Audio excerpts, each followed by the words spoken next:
Le dernier direct de la matinée avant le casse-croûte, hein, comme on dit chez nous. Salut Tristan. Salut Fred. Alors Tristan Navicom. Tristan, ça fait maintenant quelques années que tu es chez Navicom, que tu bosses pour Navicom. Combien de temps? Ça fait 3 ans que je suis chez Navicom. Ouais. Alors Tristan est une valeur sûre dans ses explications. Pourquoi? Parce qu'il a toujours officié pour Navicom. Il a toujours été avec son papa à bord du bateau à l'époque quand il faisait les compètes. C'était du Navicom. Donc tu as toujours progressé sur les machines Navicom, Humminbird en l'occurrence. Et maintenant, chez Navicom, que fais-tu exactement? Alors actuellement, je suis formateur technicien chez Navicom. Donc j'assure du SAV à distance. Je fais des formations revendeurs, des formations clients sur l'eau, des salons, des animations. Enfin, on essaie de suivre le client au mieux pour continuer comme ça. Et pas que. Pourquoi? Parce que Tristan pêche tout le temps. Il est toujours en compète. Tu étais en compète en Espagne, tu es en compète à droite, à gauche. Enfin, tu as fait combien de compètes cette année à peu près? Alors là, on a un petit peu calmé les compétitions en France. Par contre, on fait en moyenne 2 à 3 compétitions à l'étranger, en Espagne et Hollande principalement. Et cette année, on en refait 2 en Espagne et en Hollande toujours. Et tu pêches toujours en France? Je pêche toujours en France, donc les week-ends principalement.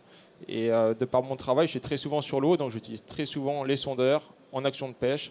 Je vois le comportement des poissons, je comprends telle espèce, les arbres, les cailloux. J'arrive vraiment à identifier les structures, les poissons. Et voilà, c'est vraiment super intéressant. Mer et eau douce? Mer et eau douce, ouais. Ça, c'est important de signaler. Il est capable de former les gens en mer et en eau douce sur les bécanes Humminbird, en l'occurrence. Et dis-moi, c'est réservé aux professionnels ou les formations où on peut effectivement, nous, en tant que particuliers, avoir une formation Tristan Poulain? Alors, jusqu'à présent, on faisait des petites actions comme ça avec les clients particuliers sur l'eau. Des fois, c'est en magasin chez des revendeurs. Et cette année, on lance les Humminbird Days. Donc en fait, je vais me déplacer sur 2 ou 3 jours sur des grands lacs ou des secteurs de rivières avec mon bateau. Et on va proposer 2 jours de formation sur le bateau des clients qui sont déjà équipés chez nous gratuitement. Et un jour, s'ils veulent voir les nouveautés sur mon bateau, donc Humminbird, les sondeurs, et Minn Kota, les moteurs électriques. D'accord, alors tu dis Humminbird Days, on va dire Navicom Days, puisqu'il y a les moteurs électriques Minn Kota, plus il y a des nouveautés en plus, donc intéressantes, on a pu voir sur le salon. On a vu tout à l'heure un bateau chez Rodenpod équipé avec le nouveau moteur électrique, les nouvelles sondes verticales, etc. Donc c'est intéressant, les nouveaux supports de sondes, pardon, verticales. Et toi, tu formes sur la totalité du matériel Humminbird et Minn Kota? Oui, c'est exactement ça, Fred. Donc tu es pointu, même en mer, je crois. Même en mer, je me suis mis en mer depuis 1 an et demi à peu près. Et j'ai appris à étudier le comportement des poissons. Donc j'arrive à identifier si c'est des loups, des mulets, les thons, les bonites, ainsi de suite. Alors est-ce que c'est grâce à la machine que tu arrives à identifier ou c'est tes performances accrues qui font que tu sais que l'emplacement, la forme, il y a quelque chose qui fait que? Alors il y a différentes choses. Donc c'est l'écho du poisson, comment il est dessiné sur le sondeur, s'il est long, s'il est épais, s'il est court. Et quand on pêche derrière, si on arrive à attraper cet écho, on se dit, cet écho c'était un loup ou un bar. Et ainsi de suite. Au bout d'un moment, on arrive à accumuler pas mal d'informations et à identifier tel poisson ou tel poisson. Alors ça c'est important, mais c'est Navicom Days, par exemple, où si c'est pas un secret, tu sais où ça va se dérouler, dans quel lac ça va se dérouler? J'ai déjà quelques idées. Donc, je pense qu'on va commencer par Parelou ou Garabi. Donc, c'est des grands lacs où j'ai pas mal de clients qui me demandent régulièrement des formations. Donc là, ce sera le coup de faire toutes les formations d'un coup. Et donc, sur le Rhône, Saône et grands lacs Est et Ouest. D'accord, déjà des parties que toi tu connais déjà très très bien. C'est ça, des parties que je connais bien, où on peut mettre des bateaux à l'eau facilement, où on peut mettre pas mal de bateaux, 10-15 bateaux pour faire les formations. Et voilà, des belles infrastructures. Alors ça, c'est un scoop, hein, les Navicom Days. Hein, c'est vraiment un scoop de ce salon d'aujourd'hui. Moi, j'avais eu écho par le biais de Christophe. Il m'a dit, tu demanderas à Tristan si les Navicom Days, bon, tu es chaud pour en parler, bah, ça tombe bien. Et tu as une idée des dates, enfin à peu près Non, ça, on est vraiment en train de mettre ça en place. Ça sera en fonction des ouvertures d'espèces, en fonction de certains lacs. On ne sait pas encore exactement. Ça sera pour les beaux jours. Ouais, c'est exactement ça. Voilà, plus pour les beaux jours et fin d'été, ça peut être bien. Alors ça c'est top, mais dis-moi, tu vas trouver du temps quand, toi, pour aller à la pêche là? Parce que Navicom Days, formation, etc. Bah, je pense qu'on fera les Navicom Days ce week-end, enfin samedi, dimanche, lundi, ou vendredi, samedi, dimanche. Donc je prendrai un jour pour aller à la pêche le lendemain. Parce que c'est plus fort que lui. La pêche, c'est inné chez lui. Et, bon, il a un père qui l'a bien formé. Laurent, il était là il y a 2 secondes avec sa maman. Il était là. Ils l'ont toujours suivi. Ils ont toujours pêché ensemble. Moi, j'ai connu Tristan en compétition. Tu étais tout jeune et ton père t'emmenait. Vous faisiez les compètes. Tu étais piqué, tu es parti. Et maintenant, tu voles de tes propres ailes. Tu bosses chez Navicom. Tu formes les gens. Alors, moi, j'ai vu former tous les gens qu'il a formés. Enfin, c'était lors du Grand Pavois très récemment. Sont sortis du bateau ravis en disant il est d'un calme, on comprend beaucoup plus facilement qu'avec les gens qui vont très vite ou les habitués qui vont très vite. Et toi, apparemment, tous ceux qui sont sortis, j'ai un exemple très concret dans la tête. Il m'a dit il est d'un calme, il dit c'est impressionnant. Vous pouvez aller le voir, il va vous expliquer comment fonctionne une machine Humminbird et vous allez réaliser que c'est simple d'utilisation. Parce que, je sais pas, toi, tu t'es pas pris la tête, tu fais ça comme ça. Je sais pas, c'est vraiment bien. Quoi. En fait, ouais, je connais par cœur les sondeurs. Même sans être devant le sondeur, j'arrive à aider des clients par téléphone en rentrant dans les menus. Et en fait, j'arrive à leur expliquer les menus les plus importants pour avoir les meilleures performances de l'appareil sans rentrer dans le compliqué.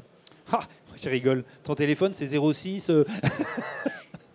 Parce que alors là, tu vas être foudroyé d'appels hein, si on donne ton numéro ici.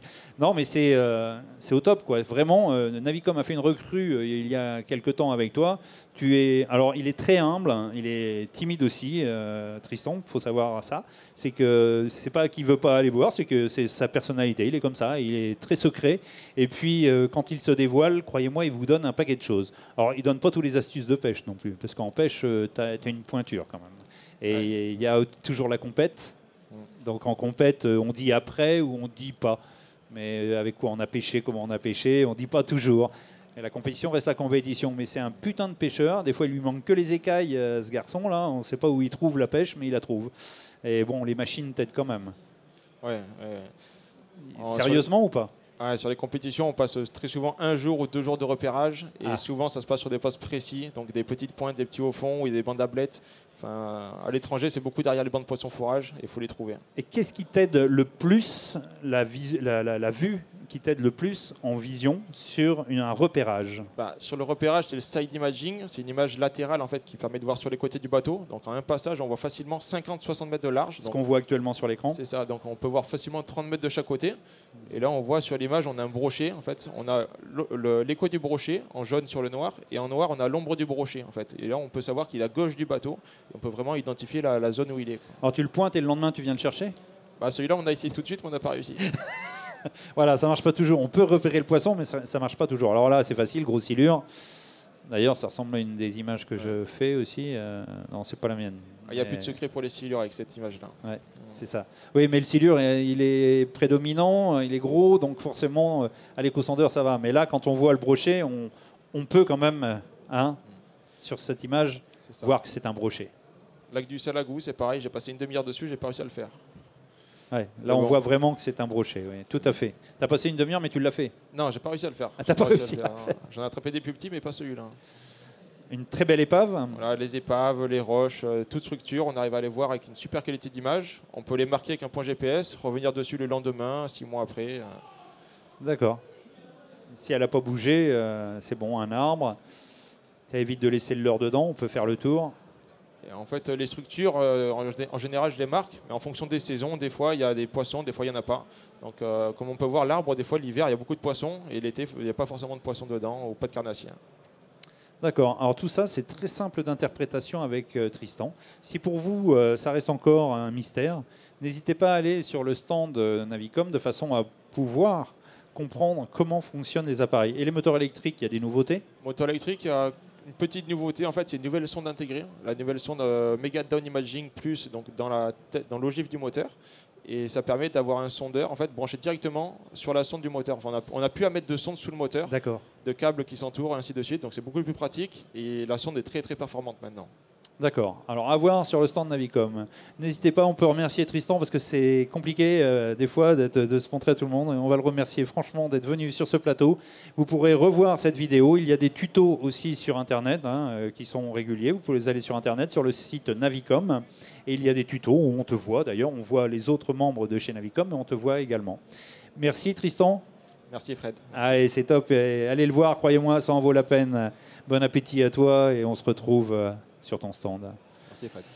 Eh bien, nous allons aller manger aussi de notre côté. On se retrouve après une courte pause déjeuner. À tout à l'heure pour des nouveaux directs.